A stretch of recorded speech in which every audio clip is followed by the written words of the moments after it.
ಆತ್ಮೇರೆ ನಮಸ್ಕಾರ. ನಾನು ನಿಮ್ಮ ಖಾಸಿಂ ಮಲ್ಲಿಗೆ ಮಡುವು. ವಾರಕ್ಕೊಂದು ಕಗ್ಗ ಈ 96ನೇ ವಾರದ ಸರಣಿಗೆ ಆತ್ಮೀಯ ಸ್ವಾಗತ. ಮಾನ್ಯ ಗುಂಡಪ್ಪನವರು ಏನು ಹೇಳ್ತಾ ಇದ್ದಾರೆ ಬನ್ನಿ ಕೇಳೋಣ.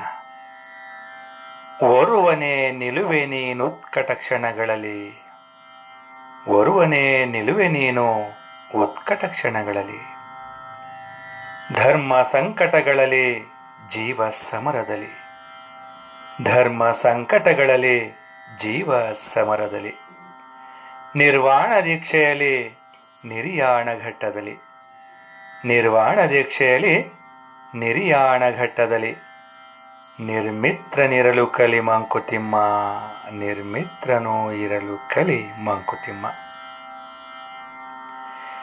ಜೀವ ಸಮರ ಅಂದರೆ ಬದುಕಿನ ಹೋರಾಟ, ನಿರ್ವಾಣ ದೀಕ್ಷೆಯಲ್ಲಿ ಅಂದರೆ ಆಧ್ಯಾತ್ಮದ ಹಾದಿಯಲ್ಲಿ, ನಿರ್ಯಾಣ ಘಟ್ಟ ಅಂದರೆ ನಿರ್ಣಯವನ್ನು ತೆಗೆದುಕೊಳ್ಳಬೇಕಾದ ಸಮಯ ಅಥವಾ ಸಾವಿನ ಘಟ್ಟ. ನಿರ್ಮಿತ್ರ ಅಂದರೆ ಮಿತ್ರನಾಗಿರದೆ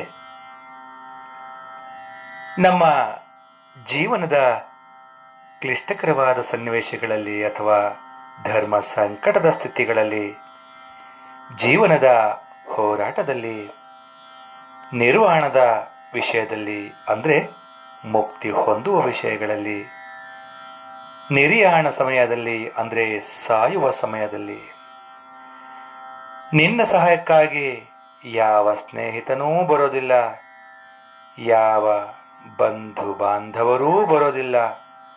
ಆ ಸಮಯದಲ್ಲಿ ನೀನೊಬ್ಬನೇ ನಿಲ್ಲಬೇಕಾಗ್ತದೆ. ಆ ದಿನ ಬರುವ ಮುಂಚೆಯೇ ನೀನದಕ್ಕೆ ಮಾನಸಿಕವಾಗಿ ಈಗಲೇ ಸಿದ್ಧನಾಗಿರು, ಬದ್ಧನಾಗಿರು ಎನ್ನುವಂಥ ಮಾತನ್ನು ಮಾನ್ಯ ಗುಂಡಪ್ಪನವರು ಇಲ್ಲಿ ಉಲ್ಲೇಖ ಮಾಡಿದ್ದಾರೆ. ಸ್ನೇಹಿತರೆ, ನಮ್ಮ ಜೀವನದಲ್ಲಿ ಅದೆಷ್ಟೋ ಸಂದರ್ಭಗಳು ಬರ್ತಾನೇ ಇರ್ತವೆ. ಅಂತಹ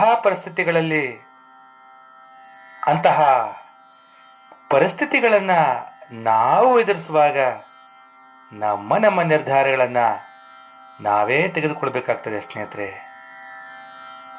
ಯಾಕಪ್ಪ ಅಂತಂದರೆ ನಾವು ತೆಗೆದುಕೊಂಡಂಥ ನಿರ್ಧಾರಗಳಿಗೆ ನಾವೇ ಬಾಧ್ಯರಾಗ್ತೇವೆ. ಅಕಸ್ಮಾತ್ ನಾವೇನಾದರೂ ಬೇರೆಯವರ ಸಲಹೆಗಳ ಮೇಲೆ ನಿರ್ಧಾರಗಳನ್ನು ತಗೊಂಡು ಕೆಲಸ ಕೆಟ್ಟರೆ ಸಹಜವಾಗಿ ಅದರ ಪರಿಣಾಮದ ಹೊಣೆಯನ್ನು ಬೇರೆಯವರ ಮೇಲೇ ಹೊರಿಸಿಬಿಡ್ತೇವೆ ಅಲ್ವಾ ಸ್ನೇಹಿತರೆ.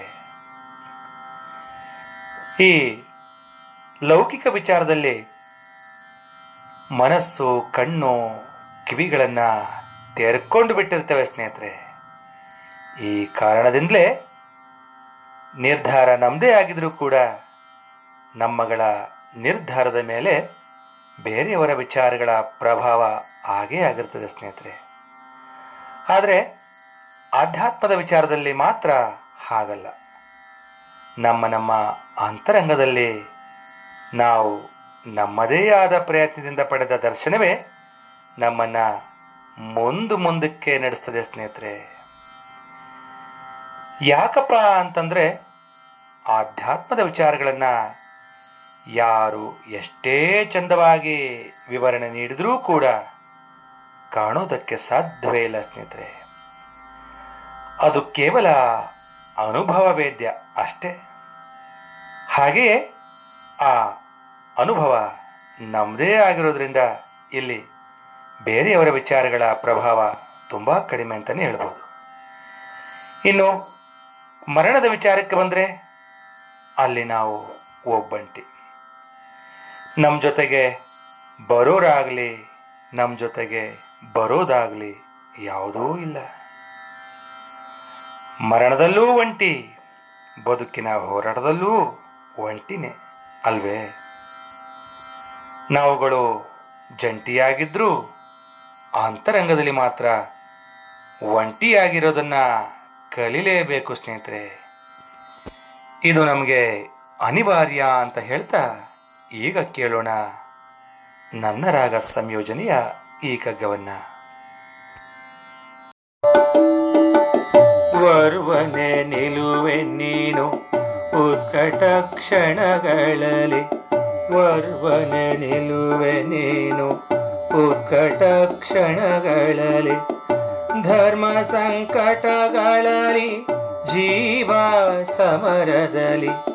ಧರ್ಮ ಸಂಕಟಗಳಲ್ಲಿ ಜೀವ ಸಮರದಲ್ಲಿ.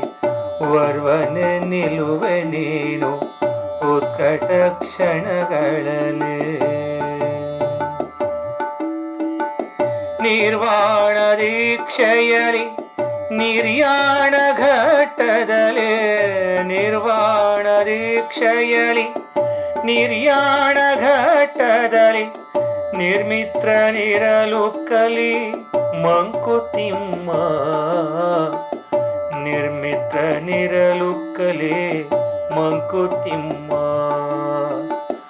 ವರ್ವನೆ ನಿಲುವೆ ನೀನು ಉತ್ಕಟ ಕ್ಷಣಗಳಲ್ಲಿ. ವರ್ವನೆ ನಿಲುವೆ ನೀನು ಉತ್ಕಟ ಕ್ಷಣಗಳಲ್ಲಿ.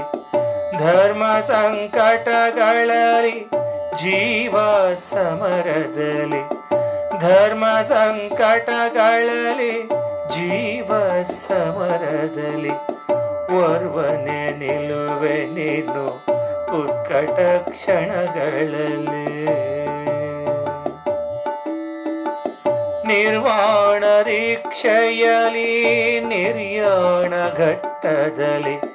ನಿರ್ವಾಣ ದೀಕ್ಷೆಯಲಿ ನಿರ್ಯಾಣ ಘಟ್ಟದಲ್ಲಿ. ನಿರ್ಮಿತ್ರನಿರಲು ಕಲೆ ಮಂಕುತಿಮ್ಮ. ನಿರ್ಮಿತ್ರನಿರಲು ಕಲೆ ಮಂಕುತಿಮ್ಮ. ನಿರ್ಮಿತ್ರನಿರಲು ಕಲೆ ಮಂಕುತಿಮ್ಮ. ಧನ್ಯವಾದಗಳು. ನಮಸ್ಕಾರ.